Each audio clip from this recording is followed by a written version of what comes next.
Alright, this video is probably a little delayed this week. Honestly, I said that there could be disruptions in December. That's not why it's delayed. I just postponed it a little bit so I could get Wolfie Comperish out right away. Surely you understand. That said, we are kind of figuring out the format a little bit here. I do like what I said about doing 2 videos a week. It makes a lot of sense when I'm the one playing for the Halifax Masquerainmen and I have a bunch more to cover for each of my own sets. That said, I'm realizing it doesn't make quite as much sense when Spooky has played the set, as is the case this week, because there's less for me to talk about, and also, I'm just watching replays again. It's not taking as long as doing live commentary, but that is the format that I said I wanted to try this season, so we're going to give it a go anyway. This video is just Halifax Masquerainmen versus Peaceful Porygons in the season opener, week 1. Spooky sent me a paste before the set, which I think is at least close to what he ended up using in the end. I don't think very much will have changed, but maybe something in here will surprise me. I had the opportunity to give input on this paste, but I didn't actually give very much, so basically just all credit to Spooky for building the team this week. It is Clangorous Soul Throat Spray Komo'o. It's an Imprisoned Trick Room Gothorita, Assault Vest Azumarill, a Psych Up Sinistcha, which I'm honestly not that sure what Spooky was cooking with that. Maybe trying to copy the Komo'o boosts. Follow Me Magmortar with a couple of fire attacks, taunt, and safety goggles, and the EVs are missing from the Salamence in this paste, so maybe I hadn't made them yet, but it is a Life Orb Terror Rock Slide Salamence with Tailwind. So Spooky definitely cooked on this one. Again, all credit to him. But here we are now in week 1 against the Peaceful Porygons, whose full roster, let me actually check that before, because normally I'd be looking at that if I'm building for the matchup, right? The Peaceful Porygons full roster is Jumpluff, Charizard, Mimikyu, Male Indeedee, Hitmonlee, Magby, Shroodle, Ursaluna, Electros, Satotl, and Gastrodon. Okay, so the safety goggles are for the Jumpluff. Magmortar also can throw off boosted attacks in the sun. Makes a lot of sense. Azumarill with the Assault Vest can maybe take some strong fire type attacks and hit back hard. Komo'o is pretty strong into those sun pieces. And the Rock Salamence also makes a lot of sense here. Yeah, okay, so I see the vision. And the Porygons, coached of course by Robbie, have brought indeed the Jumpluff with the Charizard, as well as Ursaluna, Hitmonlee, Gastrodon, and Indeedee. So, I don't really consider it size spam when you only have the one Psychic type, but the Indeedee can set terrain and throw off Expanding Force. The Gastrodon can make Azumarill's life harder. The Hitmonlee probably is running an Unburdened set with a Psychic Seed. And then, yeah, Jumpluff and Charizard, they might be a little bit hard-pressed to put in work into Komo'o, Azumarill, Magmortar, and Salamence. I think Spooky is pretty well prepped for those, but you never know. There might be some tricky sets to deal with here. And Sinistcha is strong into Ursaluna. Azumarill and Salamence are too in the right circumstances. So I do like Spooky's prep here for sure, but there are a lot of tricks that Robbie could pull out in this situation. So let's jump right in, shall we? As it's Jumpluff and Indeedee. These nicknames are going to confuse me so much, Robbie. It's Jumpfluff and Infifi against Komo'o and Gothorita in the lead position. So Komo'o can try to get set up, but the Jumpluff, of course, threatening a Sleep Powder can disrupt that. Also, Komo'o will take a lot of damage from Expanding Force unless it terastallizes. I believe its Terra type is Fire, unless Spooky changed that and didn't tell me. The Gothorita, I think, has Expanding Force, so it can throw off a lot of damage too. But yeah, this is a position where I think Komo'o wants to set up, but is hard-pressed to do that. That said, whatever Spooky has in the back, pretty much anything on this team can switch into Jumpluff reasonably well. Grass type, safety goggles, these two can be put to sleep, but Jumpluff isn't an offensive threat, at least to Salamence. I guess Azumarill can't switch in very safely, but I can't see anybody who would want to come in and take an Expanding Force. So the Indeedee is putting out a lot of pressure early. And we'll see where that leads. As Komodo protects turn 1, Indeedee does just go right for the Expanding Force. Doesn't do too much to Gothorita. Jump left sets Tailwind. And Gothorita clicks Imprison. Oh. Okay, I didn't put all the pieces together yet. Gothorita clicking Imprison means the Indeedee can't go for Trick Room. That's fine, they don't want to, they have Tailwind. But Gothorita has also sealed Expanding Force, and that's the real trick to Gothorita having Expanding Force in this matchup. The Indeedee, I said, is putting out a lot of pressure, threatening a lot of damage with Expanding Force, but now it isn't, because as long as Gothorita is here, it can't use that, and there's probably not much of an offensive threat on the field right now for Robbie without that Expanding Force. The Indeedee could easily have like Hyper Voice or Terra Blast, but even so, I think it will take a bit of time to knock out Gothorita. Komodo, meanwhile, goes for the Terra Fire. And again, wait, does it have, what's this ability? Overcoat. Okay, so I think that means it can't be put to sleep with Sleep Powder, right? So Komodo is in a position to set up here, I think. Oh, Indeedee just goes right for Struggle. So hold on, what are Gothorita's moves? Expanding Force, Protect, Imprison, Trick Room. I guess we know Indeedee's entire set now. Because Gothorita sealed literally all of its moves. So Indeedee is just a detriment to have on the field at this point. Pollen Puff from Jump Left chips Gothorita a little bit, but yeah, nothing is stopping this Komodo from setting up right now. And I don't think much is going to want to take the Clanging Scales either. Indeedee still struggling. That's pretty funny to see in the first game of the season. Jump Left setting up the Sunny Day, though. That's probably... I mean, I don't know what that's for. Well, it's probably for the Charizard in the back, right? I think that means Charizard is here. And I don't know what it could be paired with. Maybe... Okay, it's Ursaluna. Oh, no Charizard. Okay, so what then was the Sunny Day for? Protect Ursaluna from a late game Azumarill. I don't know, that's thinking pretty far down the line.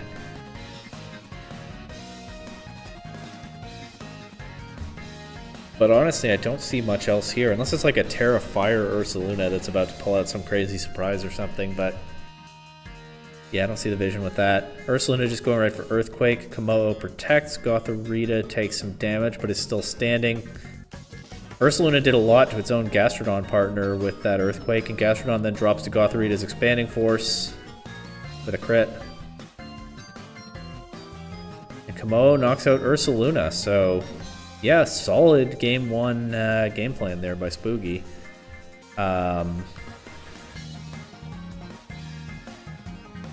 Double checking something. Yeah, so I mean, you can't ask for much better, right? The Gothorita shut down the Indeedee's entire set. I talked up what a threat.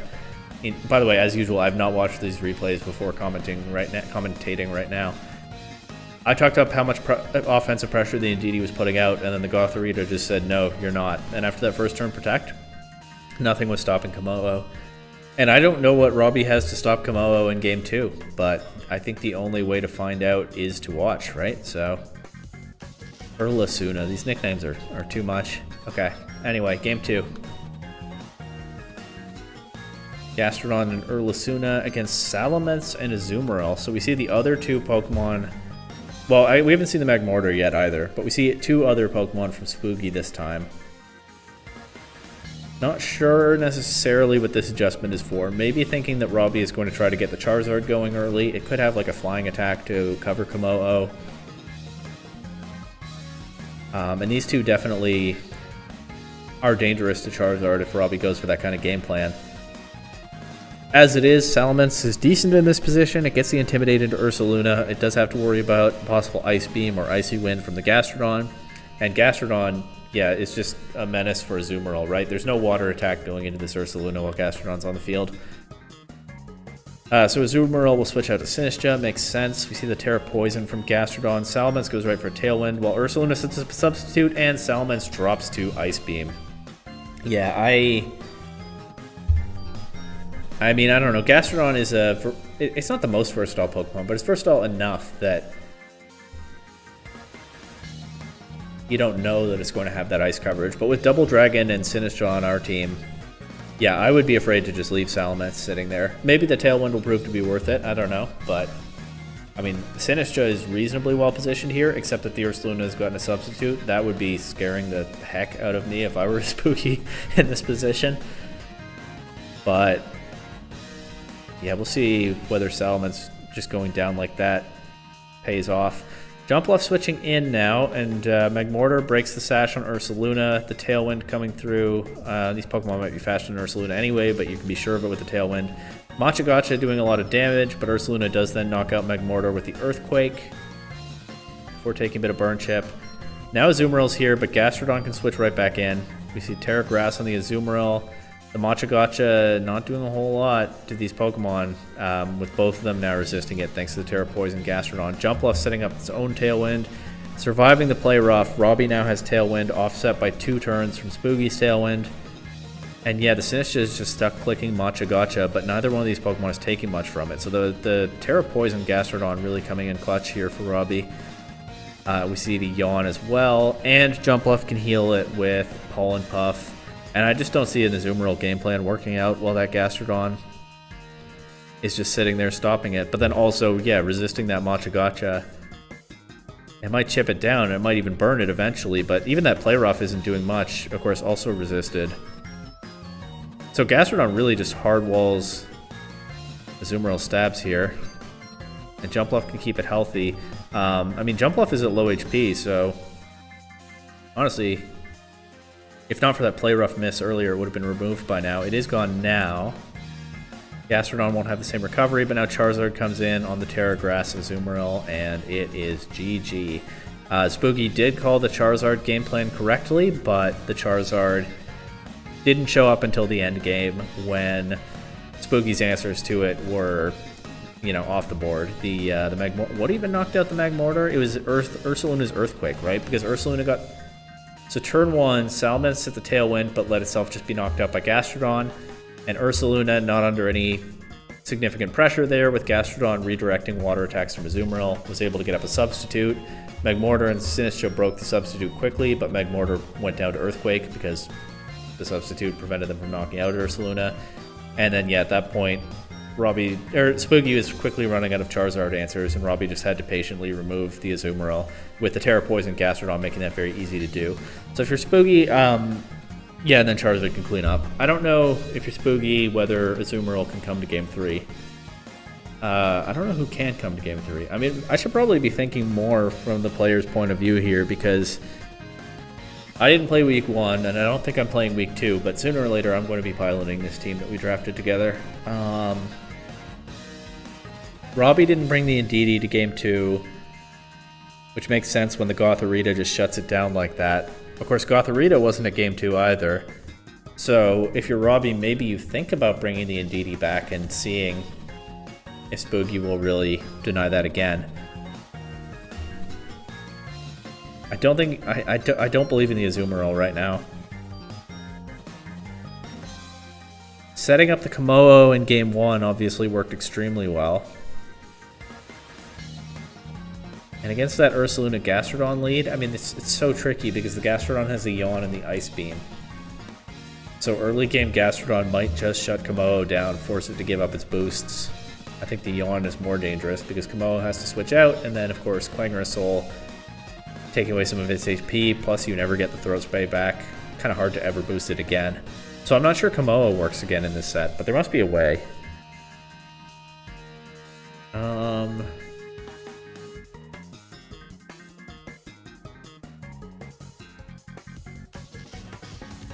Maybe you bring... Maybe you lead Salamence again.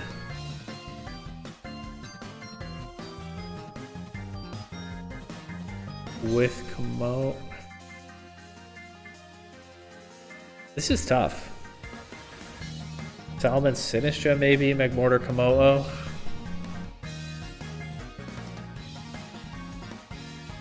Or, no, you know what? I think you do bring the Gothorita to cover the Poison Gastrodon. Because Terra Poison shuts down Azumarill so well, and Spooky just didn't have answers to it in that game. Honestly, maybe you need to be able to quick Expanding Force into the Gastrodon, and that's how you open holes for probably Kommo-o again to win the game. So what's that then? Kommo-o, Gothorita... I still like Salamence, I think. And Sinistcha. But like... Does the Gastrodon even Terra Poison without a Azumarill? I think it does if you have Sinistcha to threaten it. So you could lead like Komodo, Sinistcha, Gothorita, Komodo, Sinistcha, or Gothorita, Sinistcha. It's difficult for sure. I don't know what Spooky's going to do here. But yeah, I think I'm getting close to the right mode. In any case, Spooky is going to lead with Komodo and Gothorita, okay, against Ursaluna and Gastrodon again. So I did think of this possible lead. The only thing is, I think you need Gothorita again to be able to cover Poison Gastrodon with the Expanding Force. The problem is, right now you're not pressuring out the Terra, right? So the Expanding Force is not that good into Gastrodon until you actually make it Terrestrialize, which is why I kind of think maybe you have to lead with Sinistcha, maybe even Sinistcha, Gothorita, and keep Komodo in the back, but I don't know, it's really hard. Komodo is going right for the Clangor of Soul. I am worried about it taking a Yawn here.